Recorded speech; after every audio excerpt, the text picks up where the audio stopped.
nous avons entamé des visites sur chantier, notamment le chantier de Bobo Orodara, qui est une route communautaire. Les travaux ont démarré. Nous voulions constater de visu ce que l'entreprise est en train de faire sur le terrain. Bon, nous avons vu qu'ils ont commencé le nettoyage.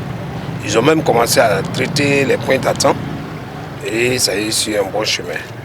Simplement, avec la mission de contrôle, nous avons dit de faire la revue de l'étude pour nous permettre de voir quelle structure, à l'heure actuelle, à la date d'aujourd'hui, est vraiment indiquée pour cette route-là. Ensuite, nous avons continué sur Bobo Banfora. Frontoir de la Côte d'Ivoire, nous sommes arrêtés effectivement. La nationale 7, nous sommes arrêtés effectivement à Banfora. On a constaté aussi effectivement des dégradations sur la route. Et nous sommes actuellement en discussion avec certains bailleurs de fonds, notamment la BID, la BAD et la Banque mondiale, qui en tout cas sont prêts pour financer la réhabilitation de ces tronçons-là. Alors nous savons qu'on attend ça beaucoup pour des infrastructures de qualité. Nous sommes en tout cas dans la bonne lancée de ces travaux démarrent dans les jours à venir aussi. Alors, nous avons rendu naturellement visite aux autorités régionales pour quand même les expliquer en fait ce que nous sommes venus faire. Et ensuite nous avons rencontré le personnel de la direction régionale des infrastructures de désenclavement des cascades pour échanger avec le personnel, recueillir leurs attentes et voir dans quelle mesure on pourra peut-être les résoudre aussi dans leur réalité.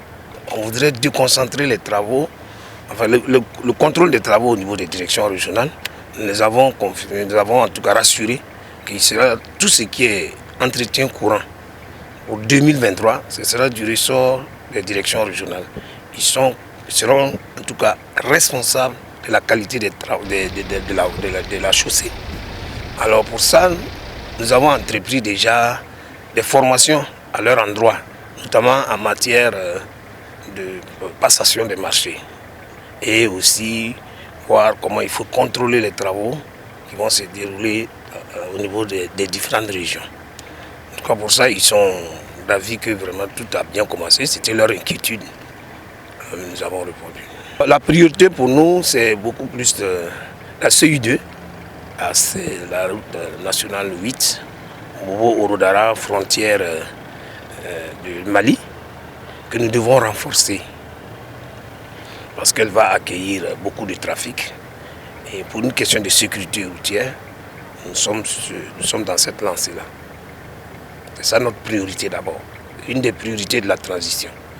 Bon, les travaux qui sont prévus dans le dossier qui nous a été remis, il s'agit des travaux qui vont consister principalement donc au recyclage de la couche de base existante de façon partielle sur environ 26 km, améliorer au concassé, c'est ce qu'on appelle la lithostabilisation, et avec le traitement donc des nids de poules, un traitement de surface du reste du tronçon, avec un revêtement ensuite qui sera donc en béton bitumineux semi-grenu.